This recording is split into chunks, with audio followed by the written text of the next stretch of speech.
Ih, o tempo virou. A gente deveria viver num mundo em que as relações ecológicas pautam as relações econômicas e não. Não adianta a gente se dizer feminista e ter práticas que possam violentar outras mulheres, outras espécies ou violentar a natureza. Então, muitas viroses emergentes, fruto só ligado a desmatamento mesmo. A Amazônia é uma biblioteca de Alexandria cujos livros nós estamos permitindo que se toque fogo. Pensar a ecologia é pensar as formas de relação, de produção, do comer, do nutrir. A revolução será divertida ou ela não será. Eu sou Giovana Nader e esse é o Tempo Virou. Episódios novos toda terça, sempre com a presença de convidados especiais. Olá, pessoal! Como vocês estão? Espero que bem. Bom, o episódio de hoje vai ser uma delícia. Eu tenho certeza porque vai ser sobre um tema que eu amo, com uma pessoa que eu amo mais ainda. O assunto, vocês já devem imaginar, né? Moda. Sim, gente. Eu sou da moda, tá no sangue. Já militei muito aqui como a moda é um setor importante na questão socioambiental. Escrevi um livro sobre isso. Aliás, leiam o meu livro. Prestigiem essa comunicadora que vos fala. Bom, e lá no meu livro, eu parto do argumento de que moda é ou deveria ser para todo mundo. Afinal de contas, todo mundo veste roupa. E aí eu tento entender o problema a partir disso, da moda no planeta, no mercado, enfim, não vou contar tudo, tá lá, leiam. Mas a pessoa que eu vou falar aqui hoje, ela aborda a moda por um ponto que eu não tenho tanto conhecimento e nem tanta profundidade. Por isso eu achei tão importante trazer ela aqui para falar sobre esse assunto. É uma pessoa que eu adoro, já falei, aliás, todo mundo adora, né? A cara desse podcast. Não adianta ficar fazendo suspense, porque vocês já sabem, já viram no card do episódio, é simplesmente Dudu Bertolini. Dudu é designer, estilista, consultor de moda, apresentador, professor no IED e, sem dúvida, um dos maiores comunicadores de moda do Brasil. Dudu, que honra ter você aqui! Que delícia! Tudo bem? Que gostoso estar aqui. Obrigado por esse convite tão especial. E olha, eu já vou aproveitar, começando, dizendo que sim, prestigiem Com Que Roupa, este livro incrível e necessário dessa comunicadora maravilhosa que vos fala aqui no podcast. Eu amei o livro, Gi. Fiquei tão contente de ler. Tão inspirador, tão urgente, necessário. Nossa, fico muito feliz, porque você é uma referência já há muitos anos na minha vida.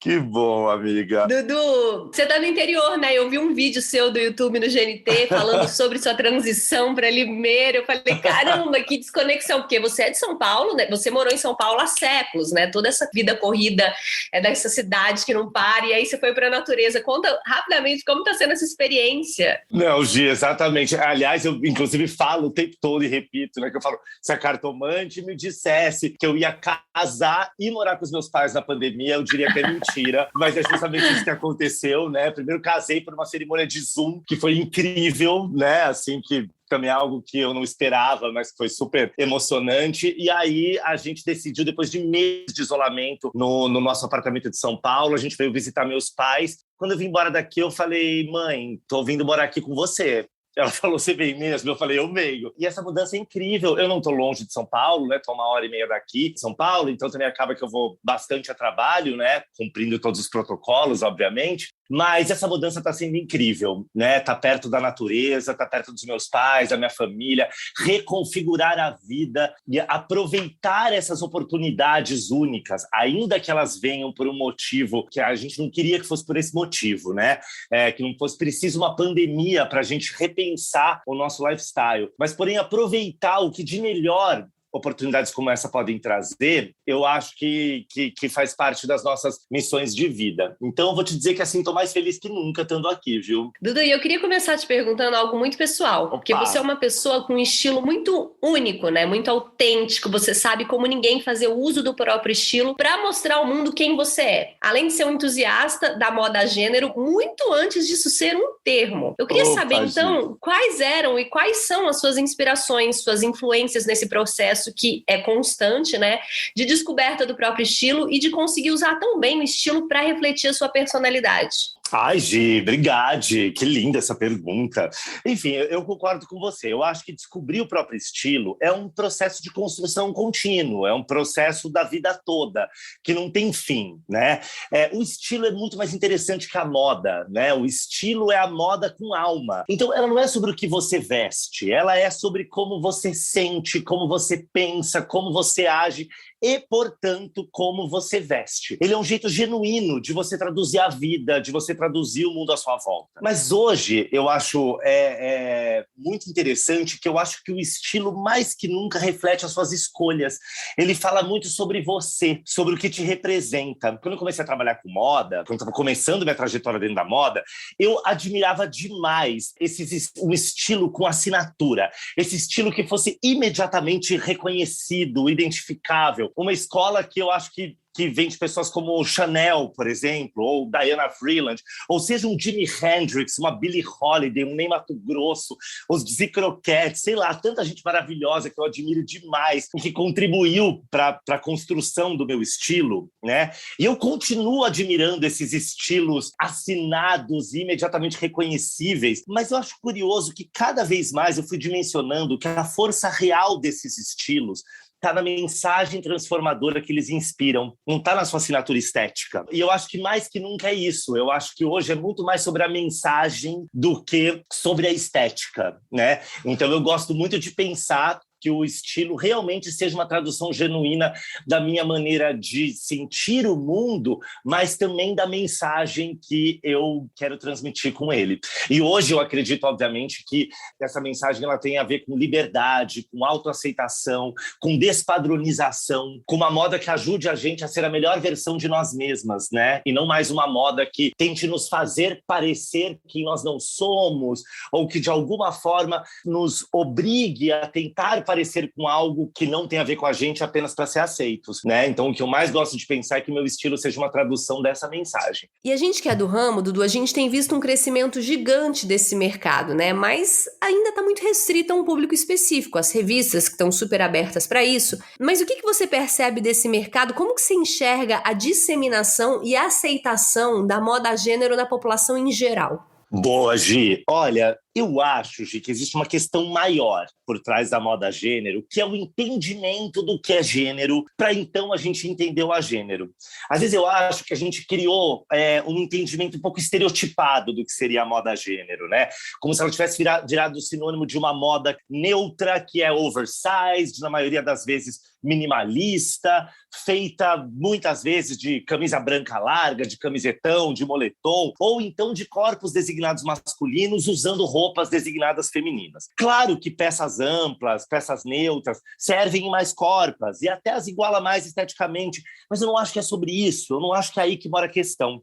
A meu ver, se a gente for pensar bem, essa estética genderless já foi provocada há mais de 100 anos atrás. Se a gente pensar exatamente 100 anos atrás, na década de 1920, já surgiram mulheres com seu cabelo à la garçonne, que seria algo como menine, né? Já seria ali, o termo à la garçonne já é um pronome neutro, né? Pensando em mulheres usando cabelos curtíssimos, pensando que nessa mesma época elas estavam usando binders, usando achatadores de seios, pela primeira vez na história, para negar as curvas do corpo feminino que foram tão objetificadas até então. Se a gente pensar, a moda unissex do Pierre Cardin dos anos 60, ela já estava dando conta de falar dessa moda genderless, né? Então, não existe nada de novo propriamente nisso. Eu acho que a gente pensar na moda gênero hoje em dia, isso tem que caminhar junto com o combate às opressões de gênero, com o combate com as ideias pré-estabelecidas dos papéis de gênero que ainda persistem na sociedade. E a gente começa a gente entendendo dessa forma, a gente percebe que na sua essência nenhuma roupa tem gênero, né? Eu até tenho falado bastante sobre isso, investigado muito sobre isso. Fomos nós, ao longo da história, que determinamos que certas peças de roupa só poderiam ser usadas por um determinado gênero, atrelando isso ainda ao sexo biológico, né? Então, a distinção binária do mundo e ficar separando tudo em homem, mulher, masculino e feminino é que é o grande problema. E essas regras, essas distinções históricas, não foram criadas por uma razão estética. Elas foram criadas para gerar manutenção de poder de um único padrão. que no nosso caso é um padrão cis, heteronormativo, branco, americano, eurocentrado. Toda essa construção binária, ela tem a ver com poder, ela não tem a ver com estética, né? Então, o que a gente tem que se perguntar antes de mais nada é as consequências que estão tão arraigadas na gente do que essa distinção binária causa na gente.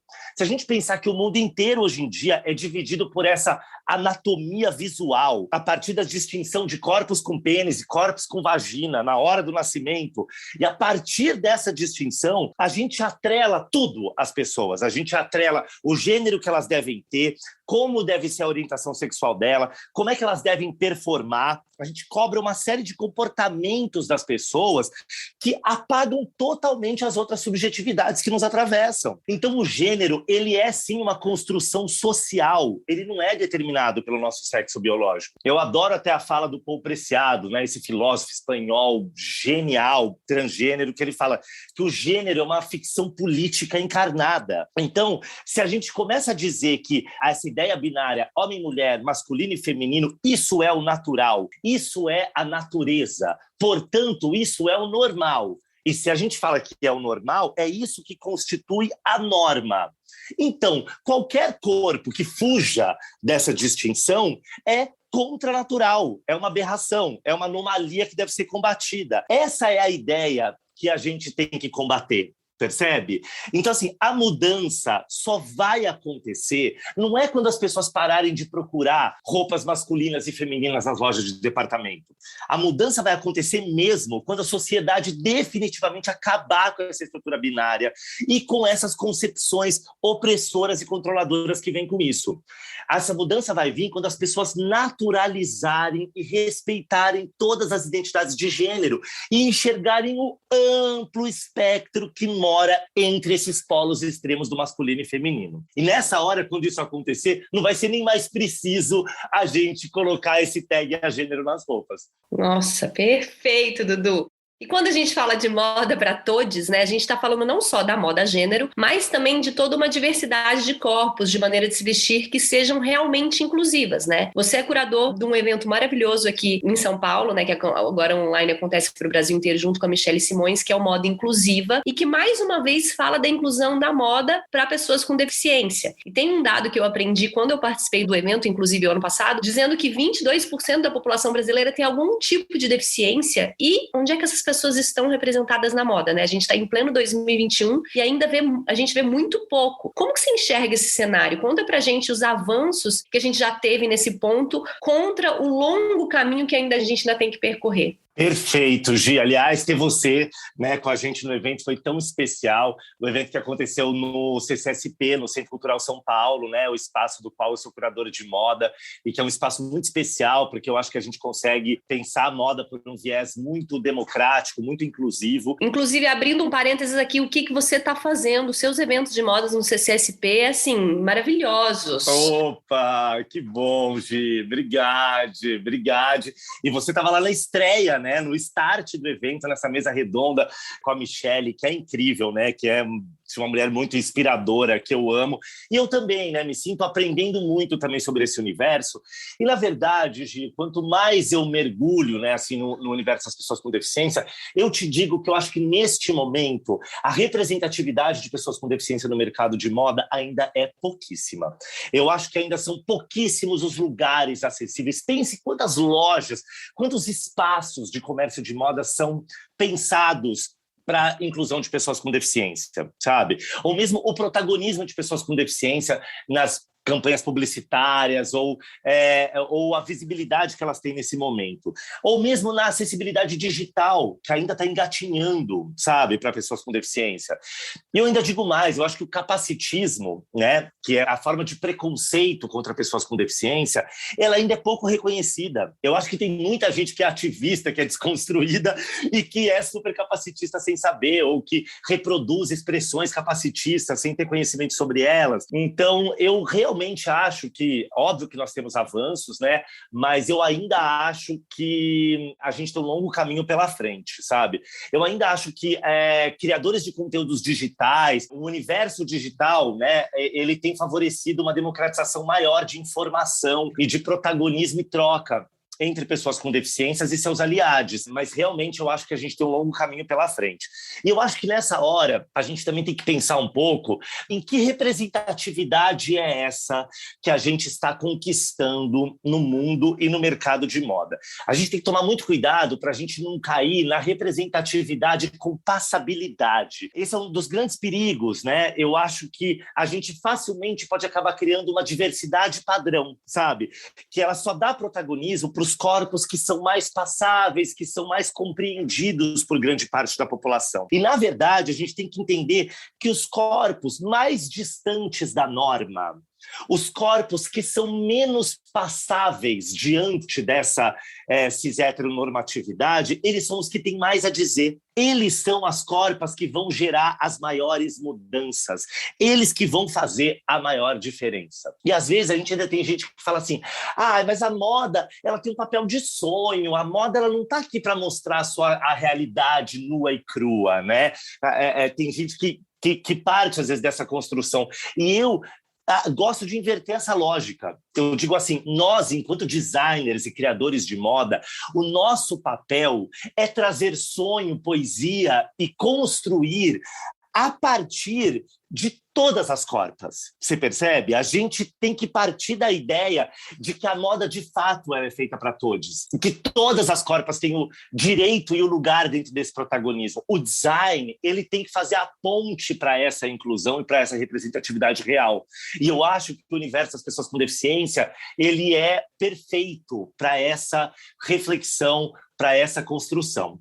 Então, eu acho que realmente está mais do que na hora da gente entender que essa é uma luta de todos. Essa luta não é apenas dessas 46 milhões de pessoas, dessas 24% da nossa população brasileira que tem algum tipo de deficiência. A gente está falando de quase 1 bilhão de pessoas no mundo que são pessoas com deficiência, sendo que 200 milhões delas têm realmente grandes dificuldades ou limitações motoras por conta de suas deficiências, né? Então, a gente não está falando de uma exceção, a gente está falando de um contingente enorme de pessoas que têm muito a dizer e, mais uma vez, é nosso papel enquanto designers e criadores incluí-las verdadeiramente. E aí que com todo esse crescimento do mercado, né, tem sempre aquelas marcas que veem uma possibilidade de se apropriar dessa onda para comercializar produtos, fazer campanhas de marketing, enfim. Exato. Na comunidade LGBTIQA+, tem o termo Pink Money, que é o dinheiro rosa, né, para simbolizar esse grupo de consumidores que hoje em dia é gigante, por isso detém muito poder de compra. E aí que eu aprendi no seu Instagram, que eu nunca tinha escutado falar, sobre o Rainbow Washing. Eu queria que você explicasse pra gente o que é o Rainbow Washing, como reconhecê-lo. Ótimo, Gi, perfeito. Então, né, o Rainbow Washing é quando uma marca, né, quando a publicidade de uma marca ou de uma empresa se apropria indevidamente da causa LGBTQIA+, para lucrar, para se promover, para se posicionar. Só que, na prática, aquela marca não favorece realmente essa comunidade. Na fachada e no produto ela é inclusiva, ou no mês de junho ela é inclusiva, e no resto do ano ela não é, ou pior que isso, na prática ela está apoiando políticos que apoiam políticas antagônicas à da nossa comunidade, né? Ou então ela, na verdade, é LGBT-fóbica com seus funcionários ou nos seus pontos de venda, né? Existe um fenômeno parecido que você conhece muito bem, que é o greenwashing, que é quando fazem isso ligado à sustentabilidade. E eu acho que o jeito de reconhecer o rainbow washing é um jeito que é muito indicado por você, Gi, inclusive que você indica muito bem, que é o quê? Se informando, perguntando, querendo saber o que está por trás do seu produto LGBTQIA+. Essa campanha ou esse produto tem uma renda revertida para alguma organização LGBTQIA+?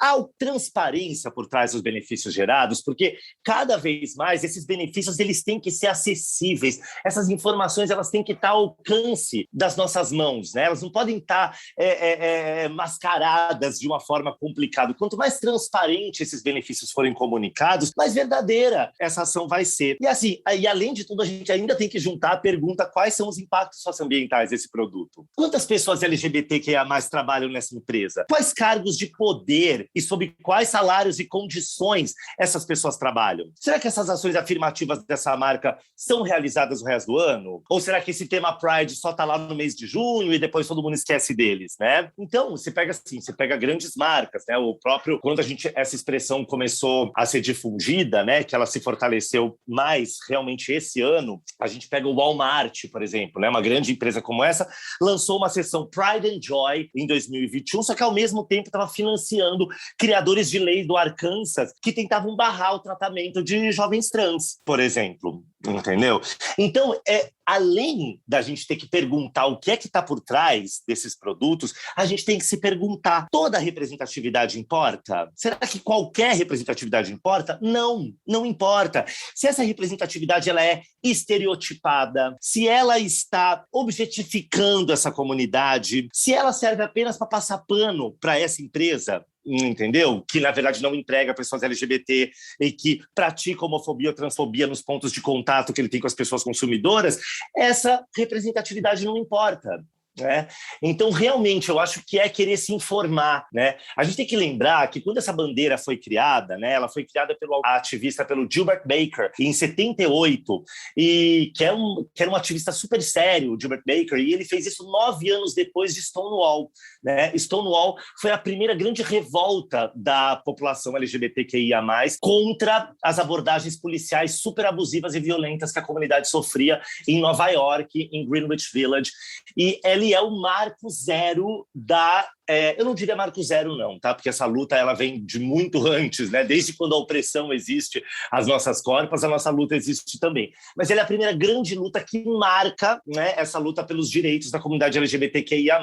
Então essa bandeira arco-íris, ela nasceu de luta por direitos, por uma luta histórica que ainda não foi vencida, por uma luta que todos os dias a gente batalha por ela. Então a gente também não pode banalizar, mercantilizar e transformá-la numa ação de marketing esvaziada, porque por trás dela a gente está falando de vidas, e a gente está falando, mais uma vez eu digo, né, de uma luta por direitos que ainda está em construção. E aí você falou rapidamente sobre isso quando a gente falou sobre a gênero, mas eu não posso perder essa oportunidade que eu estou diante de um professor de História da Moda.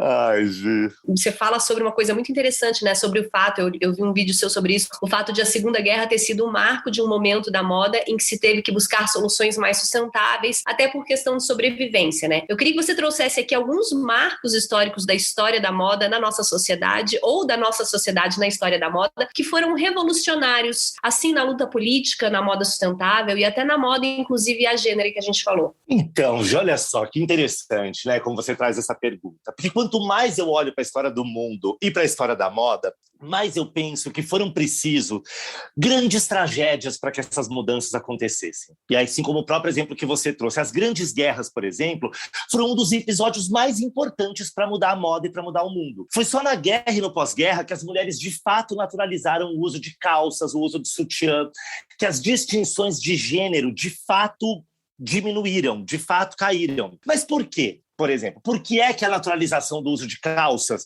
aconteceu na guerra? Porque foi a primeira vez na história que a gente precisou da mão de obra pesada das mulheres que passaram a ocupar o lugar deixado pelos soldados que não voltaram mais da guerra. Como agora a sociedade precisava da mão de obra das mulheres, tudo bem elas usarem calças. Você percebe como esse sistema patriarcal ele dá um jeito de mudar as regras quando convém? Quando as calças eram um sinônimo de emancipação das mulheres, elas foram violentamente combatidas. Mulheres foram presas, ridicularizadas, humilhadas historicamente por usarem calça. Só que a hora que a gente precisava delas na labuta, né, fazendo o trabalho pesado, a sociedade mudou essa estrutura. E veja, por exemplo, também foi no pós-guerra que os movimentos de contracultura se fortaleceram. Foi só depois da Segunda Guerra Mundial que a gente começa a ver o surgimento desde os American Greasers e dos Teddy Boys e dos mods e dos punks, Foi preciso a guerra para que esses movimentos florescessem. E o próprio movimento punk, ele só surgiu porque havia um abandono político do governo inglês para os jovens periféricos. Ele já nasce com um sentimento de revolta que gera toda aquela autenticidade que eles geraram. Se pensar bem, foi preciso Stonewall para se pensar uma moda LGBTQIA+.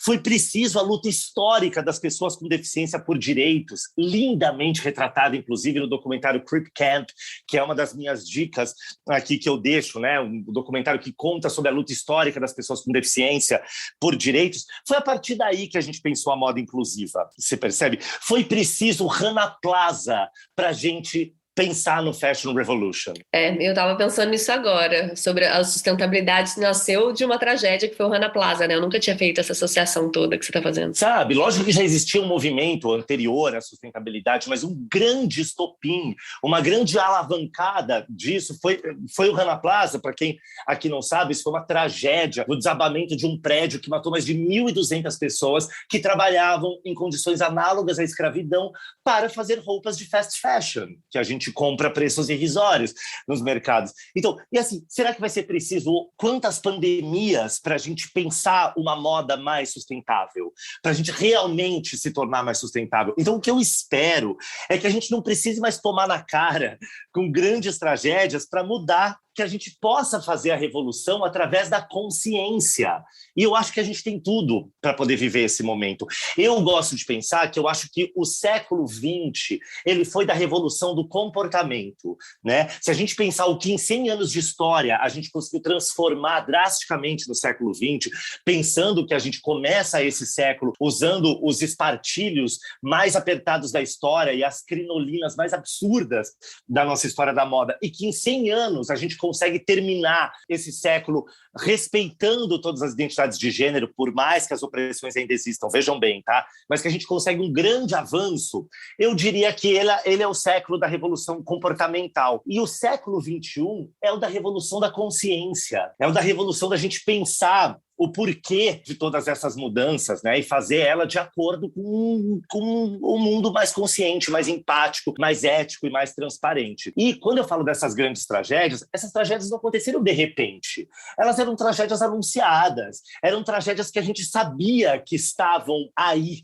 para acontecer. E hoje a gente também sabe que existem tragédias anunciadas. Você, melhor que ninguém, nos alerta sobre isso no Com Que Roupa, no seu livro, né? De quais são as tragédias que já estão em curso e o potencial que a gente tem de transformá-las. Então, será que vai ser preciso a gente esperar que elas aconteçam? Ou será que a gente vai conseguir, através da nossa consciência transformadora, mudar essa história? Biblioteca Ecológica. Dudu, e agora a Biblioteca Ecológica, o que você trouxe pra gente? Estou muito curiosa nas suas dicas.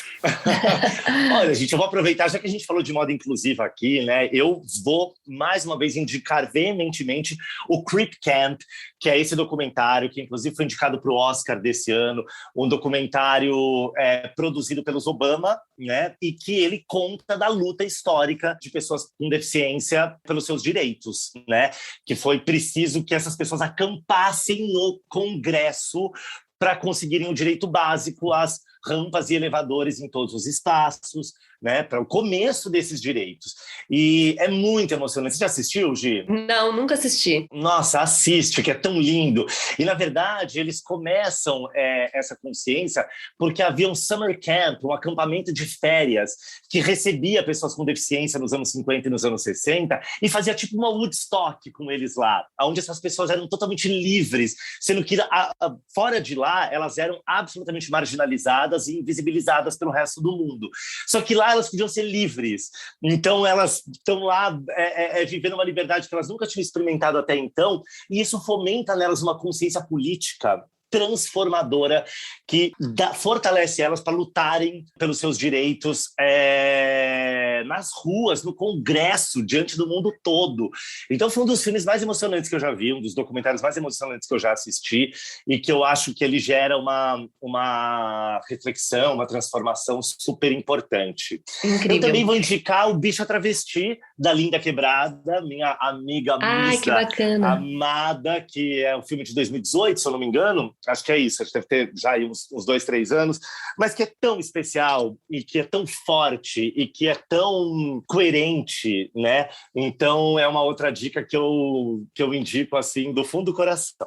E você sabe que na verdade, eu queria indicar uma dica que eu ia ver ontem, só que eu não consegui ver, tá até aberto aqui, que quem me indicou, que fala muito desse filme, é a Marininha Franco, que eu não sei se você já viu, que é Paris is Burning. Você já viu esse documentário? Gente, eu sou apaixonadíssimo por Paris is Burning. É um documentário absolutamente importante na minha formação também, porque é um documentário que conta sobre toda a cena ballroom, a cena do Vogue em Nova York no final dos anos 80, né? Então ele explica, né? E como essa cena, Vogue, ela era um reflexo socioeconômico, político e social absurdo, assim, daquele momento, daquela época, que tem os seus reflexos até os dias de hoje.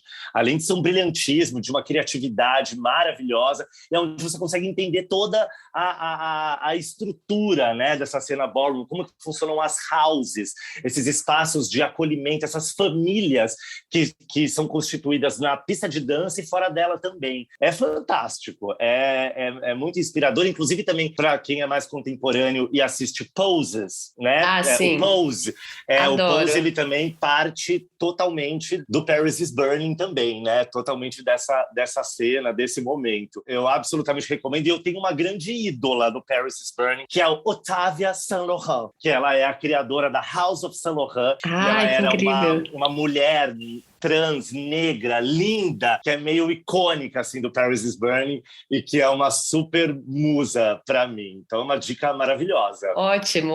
Vou ver hoje. Eu ia ver ontem, não consegui. Marina fala tanto nesse filme. Eu quero muito ver, assistir Pose, amo também. Não só pelo contexto social, mas também pela moda, né? Aqueles looks que elas criam, maravilhosos. Fala assim, caramba! A cena de abertura, né, já é a Pepper LaBeija, que ela é a mãe da House of LaBeija, e ela vai saindo da rua montada com um look couture gigante, e ela vai entrando dentro da pista de dança, tirando as partes do vestido e fazendo o voguing dela, a performance dela. É uma das cenas mais icônicas da história da moda.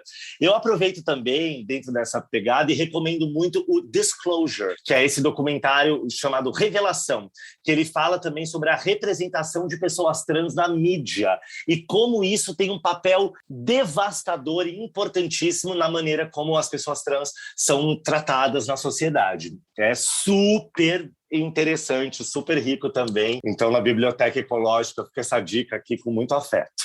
Dudu, que honra ter você aqui, que prazer te ouvir, como é gostoso te ouvir, eu te escuto em tudo, te vejo, continue assim, sua voz é muito potente, muito importante. Obrigada por você estar aqui, por ter dado esse tempo pra gente. Reciprocidade total, e amiga. Seguimos juntos, tamo aí. Eu te digo a mesma coisa, quando eu estou lendo o seu livro, eu também fico escutando a sua voz falando ele, viu? Eu fico ouvindo você assim, ó, sabe, falando assim, como se você estivesse me contando. Então é reciprocidade total e é uma alegria poder estar aqui nesse espaço, viu? De verdade. Que bom, que honra, obrigada. Gente, é isso, mais um episódio no ar. Eu acredito que tenha sido um episódio muito necessário para todo mundo, né? Para mim, mesmo eu sendo na moda, tudo isso é muito ainda recente para mim, muito novo para mim. Dudu tem um potencial de conhecimento sobre esse assunto que é muito rico, né?